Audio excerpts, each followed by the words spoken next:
திருச்சி மாவட்டம் மணப்பாறையில் ராமஜெயம் நினைவு அறக்கட்டளை மற்றும் கலைஞர் தமிழ்ச்சங்கம் சார்பில் மாநில அளவிலான ஆண்கள் மற்றும் பெண்களுக்கான கைப்பந்து போட்டி துவங்கியது.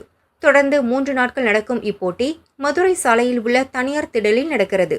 ஆண்கள் பிரிவில் சென்னை STAT நியூ கல்லூரி, தஞ்சாவூர் தமிழணை, Kovai Karpagam university, Manavai Ramajayam club, Kovai PSG கல்லூரி அணிகள் பங்கேற்றன. பெண்கள் பிரிவில் சென்னை பனிமலர் கல்லூரி, கோபிச்செட்டிப்பாளையம் PKR கல்லூரி, சென்னை STAT கல்லூரி, மதுரை அமெரிக்கன் கல்லூரி, சென்னை JPR கல்லூரி அணிகள் பங்கேற்றன. ஆண்கள் அணிக்கு முதல் பரிசாக 50,000, இரண்டாம் பரிசாக 40,000, பெண்கள் அணிக்கு முதல் பரிசாக 30,000, இரண்டாம் பரிசாக 20,000 மற்றும் சிறந்த வீரர்களுக்கு தங்க நாணயம் வழங்கப்பட உள்ளது. முதல் போட்டியில் ஆண்கள் பிரிவில் STAT கல்லூரி அணியும் தஞ்சை தமிழணை கல்லூரி அணியும் மோதின.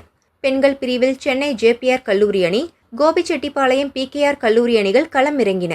இதில் ஆண்கள் பிரிவில் STAT கல்லூரி அணியும் பெண்கள் பிரிவில் JPR கல்லூரி அணியும் வெற்றி பெற்றன. போட்டியை ஏராளமான கைப்பந்து ரசிகர்கள் ஆரவாரத்துடன் கண்டு ரசித்தனர்.